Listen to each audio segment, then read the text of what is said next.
కేటీఆర్ పైనే, ఆమె పోటీ కేటీఆర్తోనే, ఇంకా వేరే వాళ్ళు ఎక్కడుంటారు?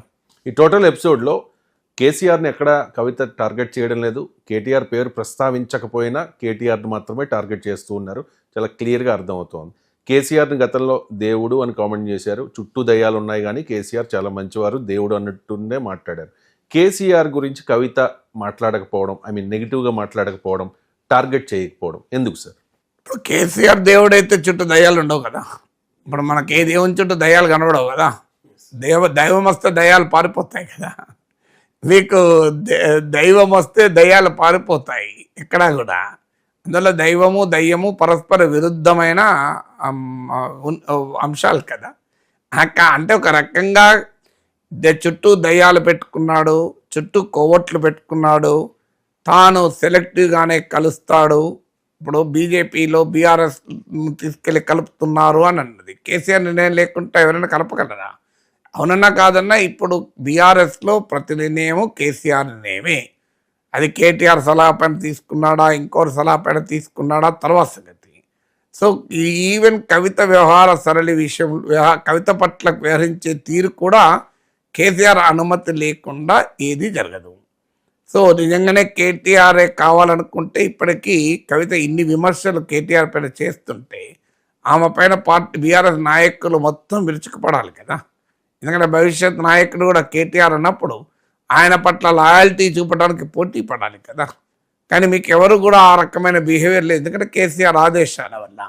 అందువల్ల క్లియర్గా ఇదంతా కూడా కేసీఆర్ పేరు చెప్పకపోయినా అల్టిమేట్ అథారిటీ కేసీఆర్ కనుక బీఆర్ఎస్లో కవిత లేవనెత్తిన ప్రతి అంశానికి అల్టిమేట్ జవాబుదారు కేసీఆరే. కానీ ఆమె కేసీఆర్ మరి ఎందుకు అనడం లేదు? దానికి కారణం ఏంటంటే, ఒకటి ఆమె పంచాయతీ కేసీఆర్తో కాదు, పోటీ కేసీఆర్తో కాదు.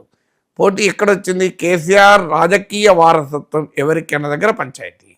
ఉదాహరణకు వరంగల్ సభలో కేటీఆర్ కటౌట్లు మాత్రమే పెట్టాడు. కేసీఆర్ కటౌట్ పెట్టకనే మా కటౌట్ పెట్టండి అని హరీష్ రావు అడుగుతాడా, కవిత అడుగుతారా? ఈవెన్ హరీష్ రావు కూడా అనేక సందర్భాల్లో చెప్పింది ఏంటి, కేసీఆర్ మా నాయకుడు నేను కేసీఆర్ ఏది ఆదేశిస్తే అది చేస్తాను అని అనేకసార్లు చెప్పాడు. సో అందువల్ల కేసీఆర్ నాయకత్వాన్ని కవిత కాదు, కేటీఆర్ కాదు, హరీష్ రావు కాదు, ఎవరు కుటుంబంలో ప్రశ్నించలేరు. ప్రశ్నిస్తే పార్టీలు అంగీకరించదు, తెలంగాణ సమాజం అంగీకరించదు. ఎందుకంటే ఇది ఎన్టీ రామారావు పైన చంద్రబాబు నాయుడు తిరుగుబాటు కాదు. అక్కడ మనకు ఆడ లక్ష్మీపార్వతి ఫ్యాక్టర్ రావడం వల్ల అది కొత్త టర్న్ తీసుకుంది. అందువల్ల ఇది కేసీఆర్ పైన కవిత కానీ ఇంకెవరైనా తిరుగుబాటు చేసి పార్టీలోనూ ప్రజల్లోనూ పేరు తెచ్చుకునే అవకాశమే లేదు. అందువల్ల ఇప్పుడు కేసీఆర్ని టార్గెట్ చేస్తే కవిత రాజకీయ అస్తిత్వము ప్రమాదంలో పడుతుంది. ఎందుకంటే కవిత వెనకాల ఎవరు రావాలి? బీజేపీ కార్యకర్తలు రారు, బీజేపీ ఓటర్లు రారు, కాంగ్రెస్ ఓటర్లు వస్తారా? రారు. ఆమె వెనకాల వచ్చే ఓటర్లు ఎవరు? ఆమె వెనకాల వచ్చే ఓటర్లు బీఆర్ఎస్ అభిమానులు, కేసీఆర్ అభిమానులే. అందువల్ల కేసీఆర్ అనే ఒక రకంగా టైటానిక్ లీడర్ అండి బీఆర్ఎస్కు. సో అలాంటి ఆయనను అటాక్ చేస్తే కవితకు లాభం కాదు, నష్టం ఎక్కువ ఉంటుంది. అవసరం కూడా ఆమెకు లేదు కదా. ఇప్పుడు కేసీఆర్ ఉండగా ఆ పదవి ఎవరు అడుగుతలేరు. చర్చల్లా కేసీఆర్ ఆ పదవి వదిలినప్పుడు ఆ సీటు ఎవరికి అనేది ఇక్కడ పంచాయతీ.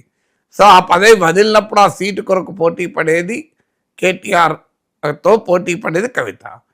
ఎందుకంటే ఆ సీటు కేటీఆర్కే అని కేసీఆర్ ఒక రకంగా వర్కింగ్ ప్రెసిడెంట్ చేసినప్పుడు, క్యాబినెట్లో రెండవ పొజిషన్, దాదాపు అప్రకటిత రెండవ పొజిషన్ ఇచ్చినప్పుడు స్పష్టం చేశారు కూడా. మధ్యలో అనేక సందర్భాల్లో కేటీఆర్ ముఖ్యమంత్రి అని అనేక మంది బీఆర్ఎస్ నాయకులు కూడా మాట్లాడారు. ఇక్కడ ఇంట్రెస్టింగ్ ఏంటంటే రవిశంకర్ గారు, కవిత ఆ సందర్భంలో ఎప్పుడూ కామెంట్ చేయలేదు. మీకు క్యాబినెట్లో రెండవ పొజిషన్ కేటీఆర్కి ఇస్తున్నా కవితే మాట్లాడలేదు. వర్కింగ్ ప్రెసిడెంట్ చేసినప్పుడు మాట్లాడలేదు. బీఆర్ఎస్ నాయకులు అనేక మంది భవిష్యత్ సీఎం కేటీఆర్ అని అన్నప్పుడు మాట్లాడలేదు. అవన్నీ కేసీఆర్ అనుమతి లేకుండా జరిగాయా? కేసీఆర్ అనుమతి లేకుండానే ఆ నాయకులు మాట్లాడారా? సో అందువల్ల ఇవన్నీ పరిణామాలు యొక్క లాజికల్ కల్మినేషన్. వరంగల్ సభలో కేసీఆర్ ఓన్లీ కేటీఆర్ కట్అవుట్ మాత్రమే అనుమతించి తనతో పాటు ఒక బిగ్ పొలిటికల్ స్టేట్మెంట్ ఇచ్చారు. సో ఈ ప్రాసెస్ యొక్క కల్మినేషన్ ఇది. కల్మినేషన్ అప్పుడు కవిత రియాక్ట్ అయ్యారు. అంతకుముందు రియాక్ట్ కాలేదు ఎప్పుడు కూడా. సో అంతకుముందు రియాక్ట్ అయ్యి ఉండి ఇప్పుడు రియాక్ట్ కాక ఇప్పుడు ఎందుకు రియాక్ట్ అయ్యారని క్వశ్చన్ వస్తుంది. అందువల్ల కేసీఆర్ పైన మాట్లాడకపోవడం కూడా వ్యూహాత్మకమే.